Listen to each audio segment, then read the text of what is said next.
15 de mayo del año 2022. Estamos con el hermano Jorge Luis Purizaca Ruiz.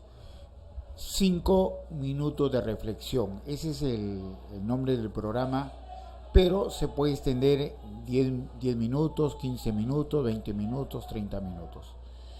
Con la bendición de Dios para todos los que nos ven en todo el mundo de Jayanga Televisión. Está de más decir mi nombre porque todo el mundo me conoce. Amigo Jorge, haz un resumen de tu segundo programa, Hablemos de Jesús, el Cristo. Gracias, Juan, buenos días a todos.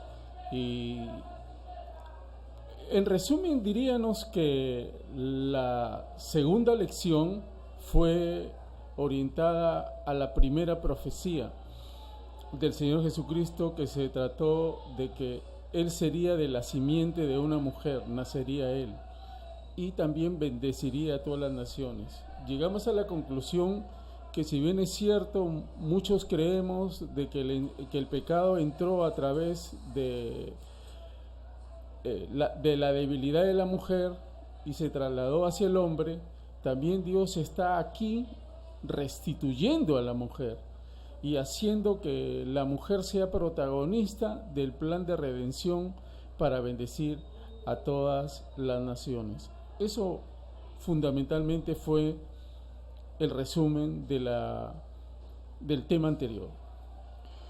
¿Cuál es el nombre de la segunda profecía concerniente al Redentor, tanto en su promesa como en su cumplimiento?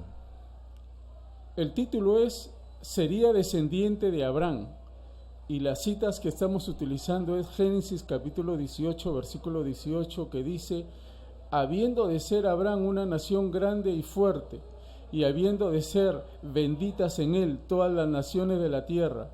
Eso también se referencia en Génesis capítulo 12, versículo 3, que no lo vamos a leer, y Hechos de los Apóstoles 3:25 está el cumplimiento. Dice, vosotros sois, dice Pedro, en el pórtico de Salomón, sois los hijos de los profetas y del pacto, dirigiéndose a los israelitas que lo escuchaban, que Dios hizo con nuestros padres, diciendo a Abraham: en tu simiente serán benditas todas las familias de la tierra. Eso lo podemos referenciar también en Mateo 1:1 y Lucas 3:34. Mateo 1:1 nos habla de quién, nos habla de la genealogía de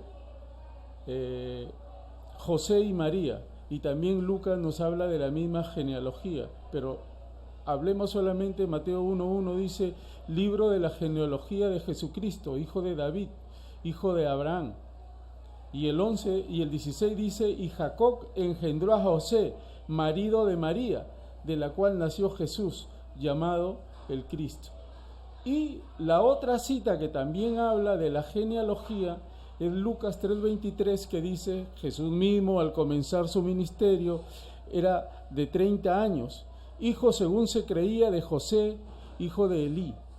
Y el 34 dice: hijo de Jacob, hijo de Isaac, hijo de Abraham, hijo de Taré, hijo de Nacor, ¿no? Referenciándonos a lo que tiene que ver con Abraham, que viene a ser el padre de todas las naciones desde el punto de vista bíblico. ¿Cuáles son las palabras más importantes de esta segunda profecía? Hay dos palabras, ¿no? Ahí en el relato que hemos leído, dos palabras. Dice que tiene que ver con la palabra bendecir. Y bendecir viene del hebreo barak, que significa arrodillarse, bendecir, ser bendecido. Eso en el sentido pasivo, porque en el sentido activo significa también maldecir, barak. Ahora, el elemento central del pacto de Dios con Abraham es: te bendeciré y serás de bendición. Bendeciré a los que te bendijeren, y serán benditas en ti todas las familias de la tierra. Génesis 12, 2 y 3.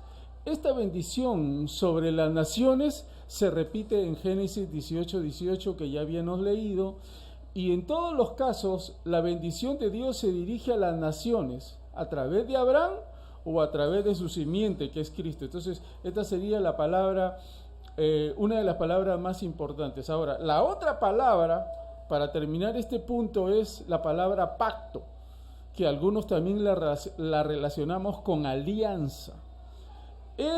Esta palabra viene del hebreo bere aet, que significa pacto, alianza, convenio, acuerdo, confederación. La gran mayoría de los casos de esta palabra tiene que ver con los pactos o alianzas de Dios con los hombres. La total clemencia y eficacia del carácter del pacto de Dios se confirma en la Septuaginta. ¿Qué es la Septuaginta? Es una Biblia que se compiló por 70, ¿no? Por 70 expertos en griego, por eso se le llama la Septuaginta, con la elección de la palabra diateke para traducir bere hat, ¿no? Esa es la traducción en griego, ¿ok? Ahora, las versiones protestantes prefieren pacto y las versiones católicas priorizan el término alianza, pero básicamente es lo mismo, ¿no? El pacto divino está en el centro de todo el libro. La Biblia relata el propósito testamento de Dios, de modo que el ser humano puede unirse a Él en servicio amoroso y conocer la comunión eterna con Él mediante la redención que es en Cristo Jesús. Básicamente las dos palabras más importantes: bendición, porque las bendiciones están en función a Abraham para todas las naciones o a través de Cristo. Y pacto es muy importante aquí, la palabra pacto. ¿Por qué? Porque Jesús nace de una mujer, como decíamos la semana pasada, pero nace en el pacto que Dios hace con Israel a través de Moisés. Esto es básico. ¿Por qué? Porque nadie cumplió el pacto. Eso hay que tenerlo bien claro. El único que viene y cumple el pacto que se hizo con Moisés es Jesús el Cristo. Y Él nos libera de ese pacto para introducirnos en el nuevo pacto. Por eso es que la mezcla que hacen las religiones de Moisés, tratando de mezclar la enseñanza de Cristo, están totalmente equivocados. ¿Y de qué se basan? ¿Qué dicen? No es bíblico. Claro que es bíblico, pero no aplica al nuevo pacto. Eso es lo que no te dicen, ¿no? Que no aplica al nuevo pacto. Muy bien. ¿Cuál es la interpretación de esta segunda profecía del Salvador? Bueno, la interpretación aquí, como ya nos hemos dado cuenta, es que Dios utiliza a un hombre, en este caso a Abraham, para bendecir a todas las naciones en función a cómo respondas al pueblo que Dios utilizó. ¿Para qué? Para bendecir a las naciones. Entonces, esa es la interpretación, correcto. Y luego esto se va a cumplir, porque no estamos hablando de fábulas, por si acaso. Estamos hablando de hechos históricos. Y además habría que señalar algo para los que son opositores o enemigos de la Biblia. La Biblia es el libro más investigado en el mundo. Supera a cualquier libro y lo supera largamente. Si la Biblia, por ejemplo, ha sido investigada, por decir 1000%, no hay ningún libro que se le acerque ni siquiera al 100%.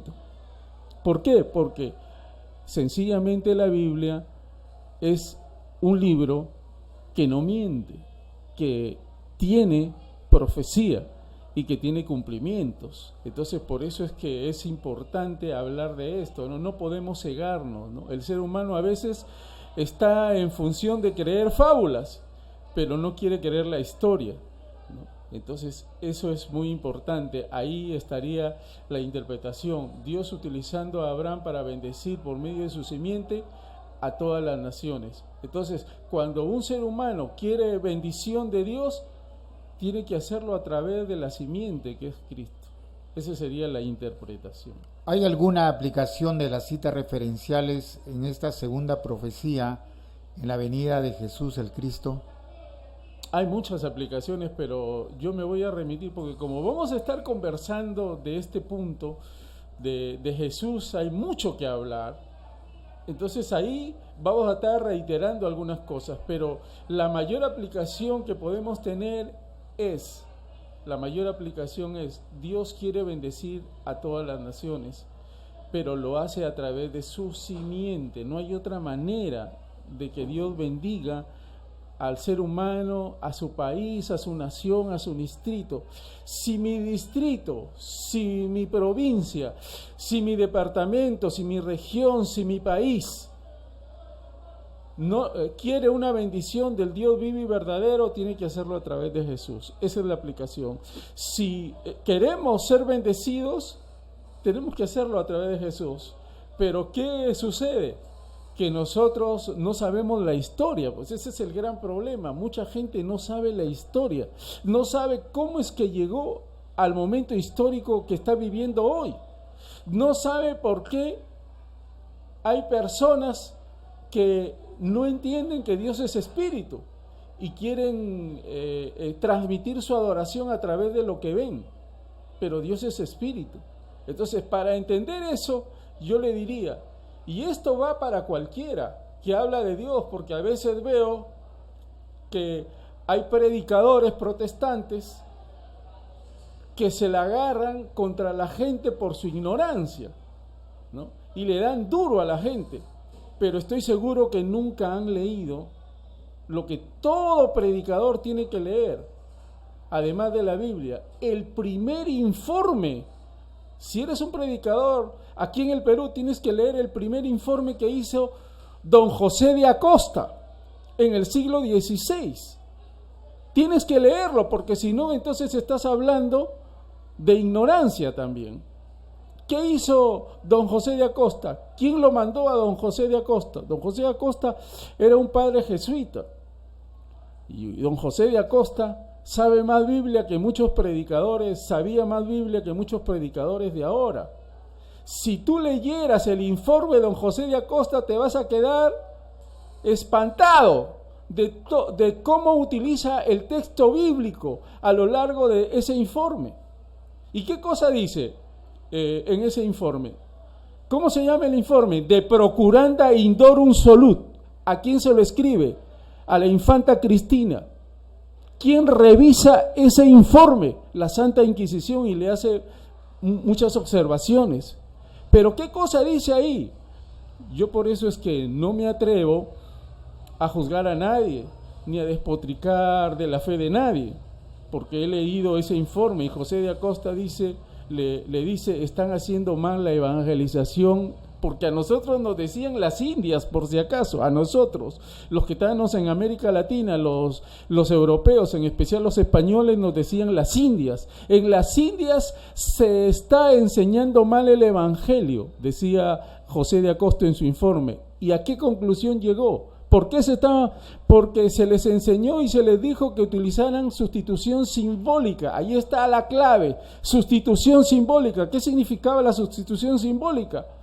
Dice, como son pueblos paganos, lo que tenemos que hacer es llevar un símbolo. Por ejemplo, podemos plantar una cruz en un cerro, enseñarle a la gente lo que significa la cruz y desde la cruz llevarlos a Jesús. Esa era la evangelización que se tuvo que haber hecho en el siglo XVI, pero no lo hicieron. ¿Qué dice José de Acosta? La evangelización se ha quedado a medias, la sustitución simbólica se ha quedado a medias. Se le enseñó acerca de la cruz y ahí se quedó. Por eso es que la gente adora una cruz, pues, y no lo adora al Dios vivo y verdadero. Ahí está el problema de la sustitución simbólica. Y por eso es que yo entiendo a la gente. Jayanca ahorita, por ejemplo, está celebrando 3 cruces, porque no se les enseñó y no se les aclaró lo que significaba la sustitución simbólica. Y yo emplazo, por ejemplo, a los sacerdotes católicos, los emplazo a que hablen de esto, a que le hablen a la gente, a que le digan al pueblo en qué consistía la sustitución simbólica. Estoy citando al padre José de Acosta, jesuita, siglo XVI, que también los sacerdotes lean su de procurando indorum solut, para que entiendan, y no pueden mantener ciego a nuestro pueblo. Solamente hago esa invocación, ¿no? ¿Por qué? Porque sencillamente Dios es espíritu, así de simple. Hermano, en la parte final de la Biblia menciona que no se le puede agregar o quitar alguna palabra, pero algunas iglesias de repente le agregan palabras o le quitan palabras. ¿Esto se está adulterando a este libro sagrado como es la Biblia?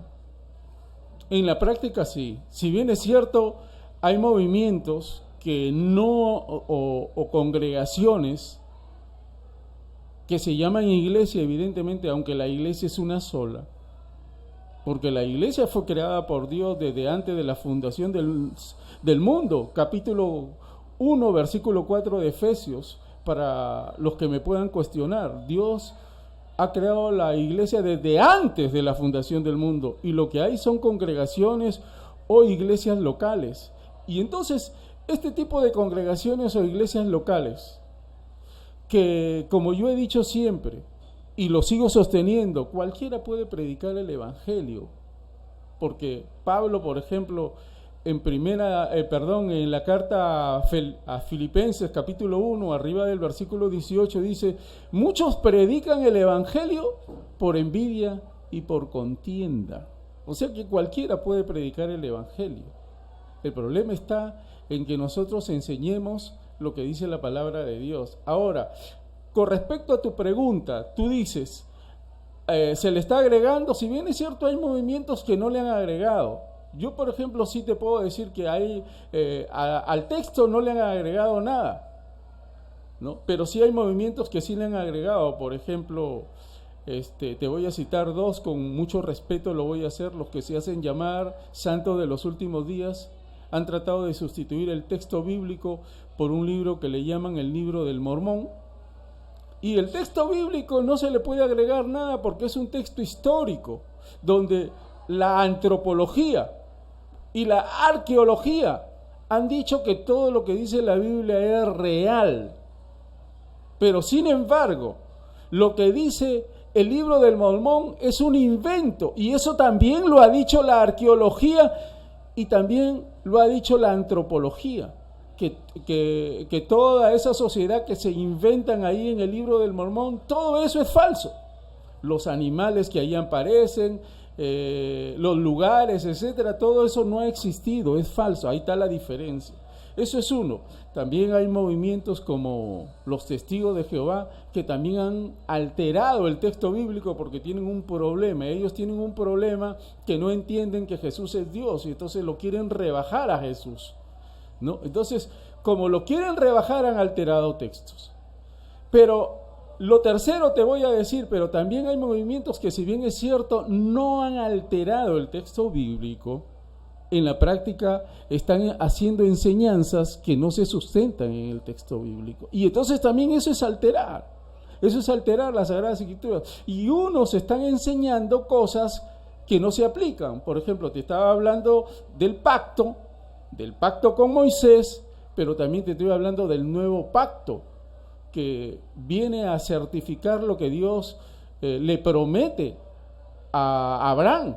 En el nuevo pacto estamos. Entonces hay muchas cosas que se enseñan que no se aplican al nuevo pacto, ¿no? Yo podría generar acá una controversia, que no lo voy a hacer, pero si alguien en un determinado momento me llama y me dice qué opina de este punto, lo voy a decir. Pero ahorita, como nadie me está preguntando sobre eso, no lo voy a decir. Pero hay muchas cosas que no se aplican al nuevo pacto. Muchas cosas de la ley que no se aplican al nuevo. Por eso es que vino Jesús, a cumplir la ley y a librarnos de la ley de Moisés, que era, ¿sabes qué cosa? Nadie la podía cumplir, era incumplible.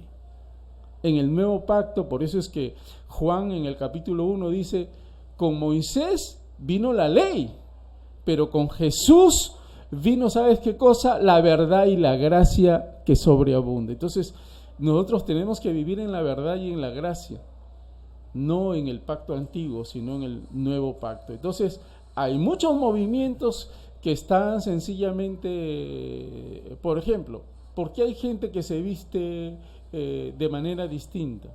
¿Por qué hay gente que se viste de manera tradicional? Porque ellos están pensando de que ese es un mandato sencillamente que todos tienen que acatar. No, si yo decido vestirme como se vestían antiguamente, me parece bien, pero yo no puedo imponer mi visión, mi cosmovisión no la puedo imponer al ser humano. ¿Por qué? Porque la vestimenta es neutral, ¿no? ¿Y cuál era el problema de la vestimenta? El diseño. ¿Me entiendes? El diseño. Eso es lo que no entienden muchos religiosos y utilizan, pues, por ejemplo, Deuteronomio, capítulo 5, versículo 22, para decir la mujer no puede vestir traje de varón, ni el varón traje de mujer, y me parece correcto, ese es un principio. Pero ¿dónde está ahí el problema? En el diseño. Porque no me van a decir que allí los israelitas y las mujeres utilizaban pantalones, ni siquiera los varones utilizaban pantalones, utilizaban túnicas. Y el problema era de diseño. El diseño de las túnicas de varón eran muy distintas al diseño de las túnicas de mujer. Y por lo tanto, yo que sepa, existen pantalones con diseño de varón y existen pantalones con diseño, o sea, el problema no es el pantalón, pero sencillamente hay movimientos que se han enfermado, que lo tienen sencillamente capturados a la gente, lo tienen esclavizados con esas enseñanzas que sencillamente no están en las Sagradas Escrituras. Correcto, el problema del vestido es diseño, así de simple, y ahí se termina la controversia. Pero como se dice el término, a veces se genera una conversación bizantina porque la gente no entiende. ¿Por qué? Porque lamentablemente cualquiera enseña Biblia y no debe ser así. Los que debemos enseñar la Biblia son los ministros. Los ministros de Cristo son los que están enseñados a enseñar la Biblia. Si no, lean pues Santiago capítulo 2 versículo 1, ¿no? Porque por eso van a recibir condenación. Uno tiene que tener el don de maestro para enseñar, tiene que tener el don de pastor para enseñar, tiene que tener el don de apóstol o de profeta para referirse a las Sagradas Escrituras como enseñanza. Pero ¿cualquiera puede predicar? Claro que sí, pero no cualquiera puede enseñar Biblia, porque en primer lugar, la Biblia en español no recoge todo lo que el original nos quiere transmitir, que te quedes con esto, importante. La Biblia en español no recoge todo lo que el original hebreo, arameo o griego nos quiere comunicar en la Biblia, no lo recoge. Por eso es que hay que ir a los términos. Yo acabo de hablar de bendecir como barak y de pacto como beret ahed, que son palabras del original. Entonces es importante porque eso nos aclara para no cometer errores. No sé si cumplí con tu pregunta, Juancito, ¿no? Gracias, el hermano Jorge Luis Purizaca Ruiz, conocedor de estos temas, con una maestría en teología, y esperamos que haya sido del agrado y el gusto de todos nuestros televidentes. Te agradezco bastante en estos minutos de reflexión y hasta el próximo domingo, que estamos nuevamente a partir de las 10 de la mañana. Yo quiero aclarar algo, porque tú me dices, Jorge, tú tienes una maestría. Perfecto, sí, yo tuve el privilegio de hacer una maestría y una maestría muy, pero muy complicada. Yo he hecho maestría, por ejemplo, en la agraria, y la maestría de teología es mucho más complicada que la maestría en la agraria, para aclarar. En segundo lugar, yo leo Biblia desde los 7 años, y desde los 7 años soy serio con la Biblia, y a los 16 años ya era predicador y ya enseñaba Biblia. Mi primera misión fue por Paita, y luego toda la zona de la Viña. No hay nadie que me pueda decir que no conoce lo que hacíamos con mi hermano en Cristo, que está en los fueros de Dios, Julio Piscoya, ¿no? Que está en los fueros de Dios, lo puedo decir con toda autoridad, Un día nos vamos a ver con Julio en la eternidad. Y te cuento una anécdota y con esto termino. La Biblia dice cuán preciosos son los pies de los que anuncian el Evangelio de la paz. Yo, cuando tenía aproximadamente unos 17 años, todos los domingos iba a enseñar las Sagradas Escrituras. ¿Y sabes a dónde me bajaba? Te cuento, me bajaba en San Carranco. ¿Y a dónde crees que ponían mis pies ahí? Donde es actualmente Gandules. Y por el lado había un lugar que se llamaba El Mango. Ahí me bajaba también para ir para donde los Cortés con Julio Piscoya. ¿Y qué crees que es ahora? Ahí nomás a unos metros es la planta de Beta. Que sepan esos señores, ¿no? Los dueños de esos negocios, que Dios los ha bendecido, porque ahí hubieron pies que los bendijeron, ¿no? Que fueron los que llevaron las buenas nuevas de salvación. Gracias, hermano Jorge. Estamos hasta la próxima semana, ¿no? A esta misma hora, 10 de la mañana, ¿no? Y esto se prolonga unos minutos más. Gracias a todos nuestros oyentes, a todos nuestros televidentes. Sigan en Jayanca Televisión. Gracias. Buenos días. Respuesta. Puedes ver otros estudios y suscribirte, porque ahí tengo ya subido toda la carta a los Efesios, que es la carta a la iglesia. Por favor, si usted no la ha visto, lea o mire esas lecciones, porque todos estamos llamados a ser santos. Este canal YouTube, Jorge Luis Purizaca Ruiz junto, así como aparece. Y también apoya, por favor, este ministerio. Y aquí sí voy a presentarte las citas de Proverbios 11, 24 y 25. Dice: hay quienes reparten y les es añadido más. Esa es la aritmética de Dios. Hay que repartir para ser añadidos más. Y hay quienes retienen más de lo que es justo, pero vienen a pobreza.